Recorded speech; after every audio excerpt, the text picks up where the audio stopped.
Of the atlas, it is a bilateral palpation. The patient position is seated facing away from the doctor, palms up, feet flat. It's bilateral palpation, so I'm going to take both index fingers and place them on the mastoid process.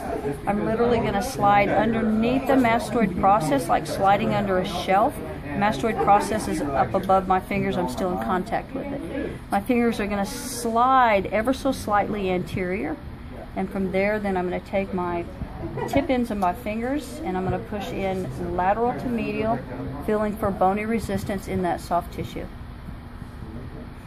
You can kind of verify it if you want to by placing your SIF on what you think is the atlas transverse process, your if on the mastoid, passively rotate the patient's head, and you'll feel the occiput move away from the atlas, so it kind of is covering it up, but when it moves away you can really feel the atlas transverse process. What you have to be careful of is not to go too far forward because there's the styloid process, okay? So anytime you're palpating the atlas you have to be aware of the styloid process. Lateral to medial, being cautious of the styloid process. Okay? For thoracic transverse process, have our patient lie prone.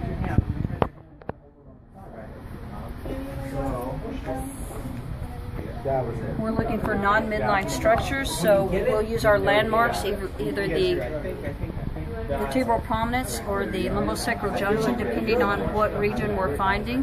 So T9 is our cutoff point, so we could start at the VP, counting down to T8, or counting from the lumbosacral junction, counting up to T9. So what we're going to do is in our scissor stance, our inferior hand is going to locate the vertebral prominence, and in this position we're going to have him come up on his elbows. Okay. He's going to bend his head forward and kind of let your shoulders come up out of your shoulders. Okay. So I'm going to look for the most prominent vertebrae, SIF and IF. I'm going to get him to passively relax. So you can let the weight of your head drop in my hand. Let it drop. Really let it. Just let go of your head. Now I'm going to bring him back into full extension, feeling for the spinous process, and the one underneath my index finger does translate away, so that's C6. So he's going to lay back down. So that's C6, that's T7 using the finger slide technique, T1, T2. Now if I'm looking for the T2 transverse process, I keep my inferior index finger on the spinous process. My superior hand is going to go one spinous process up. So if this is T2, that's T1. I'm going to slide out 1 full inch.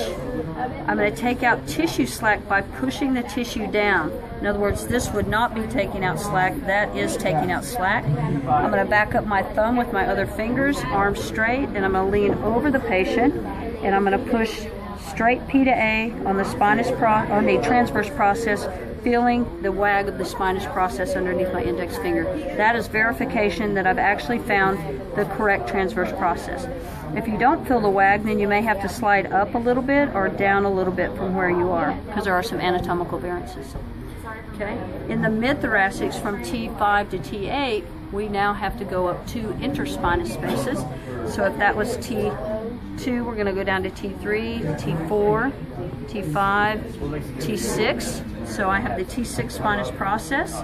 My superior hand is now going to go up 2 interspinous spaces, out lateral a full inch, again episternal notch over the center of the spine, backing up my thumb with my other fingers, leaning in, taking out tissue slack, and then leaning in with my body weight and feeling for the wag of the spinous process, and I've just verified that I have located the left transverse process of T6. So you always be finding whatever side you're supposed to find, you'll be standing on that side, just like we did in the cervicals and just like we did in the lumbars. Try to feel it wag while you push.